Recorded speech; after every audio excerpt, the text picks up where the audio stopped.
Hey, what's up, everyone? My name's Lionel. I'm your host for LT Productions. You are watching I Watch You Watch.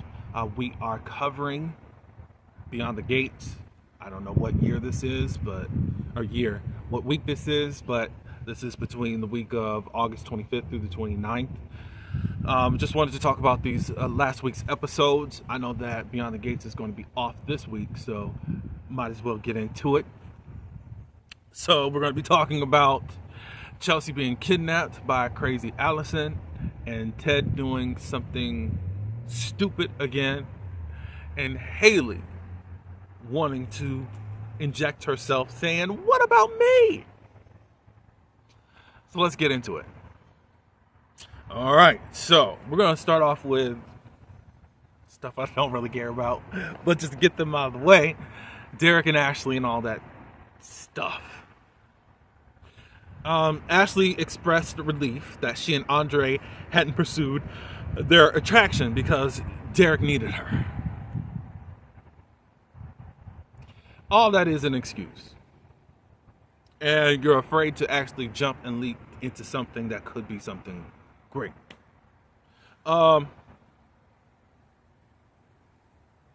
Against Shanice's recommendations, Derek kept trying to push himself in terms of his physical therapy exercises. Certain that Ashley thought he had brought his paralyzing accident upon himself, Ashley remained supportive when Derek fretted that he would never walk again. Honestly, how this story is set up right now is classic soap. But it's not hitting because it happened way too fast. Like, I still don't understand what Andre sees in Ashley. I could see Ashley just attracted to Andre, but I don't understand that. A relationship that's been ongoing, Derek and Ashley, for all these years is now nothing, and they just found out that they don't have nothing in common and all this stuff. I don't know who to root for because I'm not invested in them, unfortunately. Vanessa, she met up with Joey to let him know that she was pulling back because of the way that he was destroying Doug's life. I mean, Joey is really giving Doug the business, and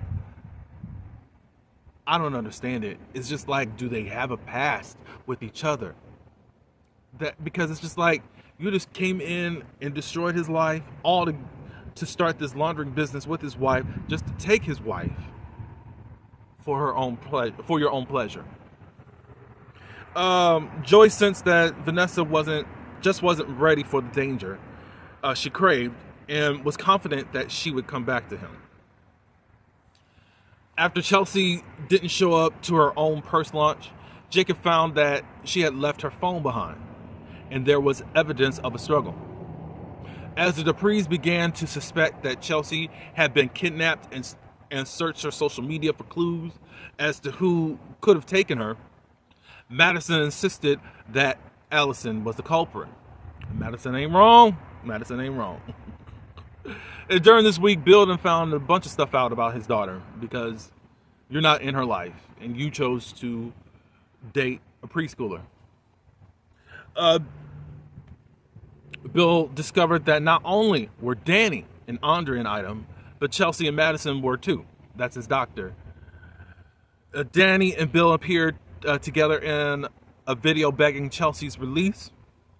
Now, Danny told Bill earlier this week, "You do everything that you can. No handcuffs. Get it done and bring our baby back home." Both Haley and Andre were upset seeing Bill holding Danny's hand throughout this whole time of trying to find out where Chelsea is. Having heard about Chelsea's disappearance, Leslie brought the Duprees a sympathy cactus and was glad that Bill was experiencing the terror of his missing daughter the way Bill had inspired terror in Leslie by threatening to take her child. The Duprees was sick of her, and Bill physically carried Leslie out of the mansion. And then she said, "Unhand me, demon!" I said, that was so funny to me. A ridiculous plot, but it was just funny to me. Leslie But Leslie did promise vengeance if Leslie didn't nullify her purchase of the mansion across. Oh, who said it? But I don't know. Maybe it was Bill. I don't know. Leslie was disappointed to learn that she couldn't move into the house for 90 days, not knowing that Vanessa had arranged it with the sellers. Look, when Vanessa was with Leslie and Eva, the reactions were priceless that she was giving. Now, I said last week, Vanessa is one that will not deny herself a sale. I mean, she sold Bill and Haley that home. And you know that you're friends with Danny. That wasn't cool. And the Duprees. No, I didn't feel like it was cool. But they understood because make that sale. Blah, blah, blah, blah, blah. Ted. Ted is very unrootable and quite pathetic at this point. Ted looked for ways to reach Nicole regarding canceling their divorce, yet sent official papers meant to stall the proceedings, which had Nicole angry that Bill warned him to stay away. They found out that Bill was representing Ted, and he thought by getting a financial forensic lawyer or to look into the finances to make sure that finances are split 50-50. He felt like that would prolong the divorce and it would be enough time to get him and Nicole back together. So piss her off by trying to claim money that you didn't earn was going to lead Nicole back to her. Back to you. That was dumb. Dumb. The Duprees were very furious to learn that Bill's firm was representing Ted. When Eva came to Ted for help in talking Leslie out of taking the home opposite of his in-laws, Ted reasoned that Nicole would be grateful for his interference, then offered to give Leslie his own home in Fairmont Crest. The marital home of you and Nicole, you're going to give it to your baby mama. Your side chick. That was what you came up with. While Eva went to Thomas as backup to find loopholes that could limit Leslie. Leslie then barged in on Nicole and informed her that she was kicking her out of her new home. When Ted and Leslie did meet and he was trying to talk her into getting her home, he ended up telling her that Nicole has asked for a divorce. And then she's cheering, yes. For what? God is good. For what? He don't want you, but he act like he wants you. It's weird. And then she likened herself unto Brenda Walsh on 90210. This is for 80s children, or 90s, well, 80s children, 90s, up there. A little bit more. Of course, one of the craziest triangles that happened on 90210 was between Brenda Walsh, Dylan McKay, and Kelly Taylor on Beverly Hills 90210. Dylan and Kelly ended up hooking up during a summer when Brenda was over in Paris, finding herself and all that good stuff. And she likened herself unto Brenda when her boyfriend and best friend cheated with each other. How is that, Leslie? You would be Kelly Taylor in this situation, ma'am. All because you felt like Kelly was spoiled and got everything, and you think that Nicole is that same way. If you want to look at it that way, cool, but at the same time, it was you. It was Kelly and Dylan who cheated with Brenda. Who cheated on Brenda. Friendship and then boyfriend. So stop it. I think that this is just crazy. Leslie is so unrealistic. And of course, villains you're supposed to love to hate, but it's just like, y'all made her so cartoonish. And I guess you're just trying to make sure that she stays within the fold for a long time, but it's just like, we're not finishing up any plots, and now she's moved to Fairmont Crest. It doesn't make any sense. And giving the marital home that they've shared for over 20 years, and Leslie, you're dumber than even Ted is. Why would you want something that he shared with another woman, all because you think you deserve this life on Fairmont Crest. Why don't you make Ted buy you something new? You're dumb. You don't even know how to be a great Jolene in this whole situation. Kat and Jacob, they ended up tracking down Allison's husband, Craig. Forget this. Craig ain't her husband. He is an escort, a part of Joey's own escort service.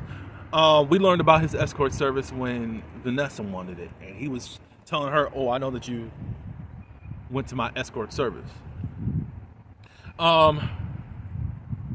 But basically, Allison had hired him to lure Chelsea into their throuple situation. As Joey owned the escort service, Kat went to the casino owner to plead for client information on Allison that could lead her to Chelsea. But Joey would only cooperate if Martin agreed to meet with him. Martin managed to secure the intel in exchange for granting Joey full access to him. I said, what? Now, Smitty already warned him earlier in the week about meeting up with Joey. That clown just basically done told you that I need you. Whenever I need you, you're going to call and answer. He was saying, like, no type of interference of you saying you didn't know all these people were wrapped up in this anymore. When I call you, come. I think that's crazy.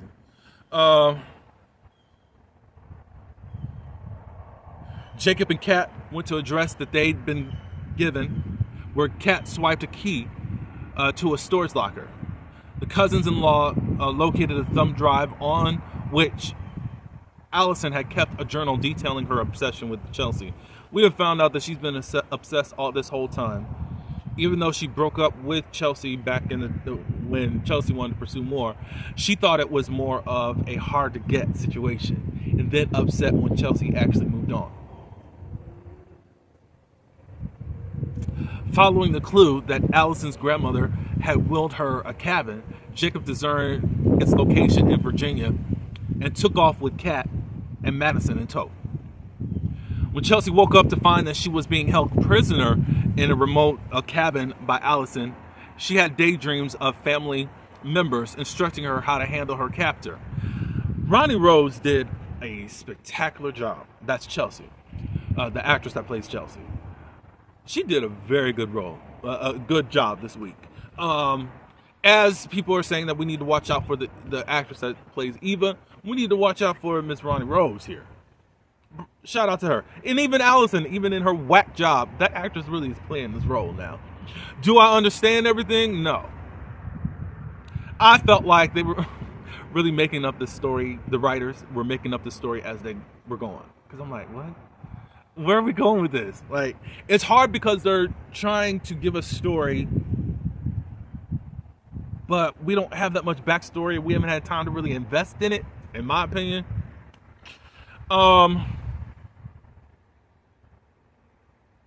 Even though she got the instructions on how to handle her captor, but she didn't seem to take any of the advice.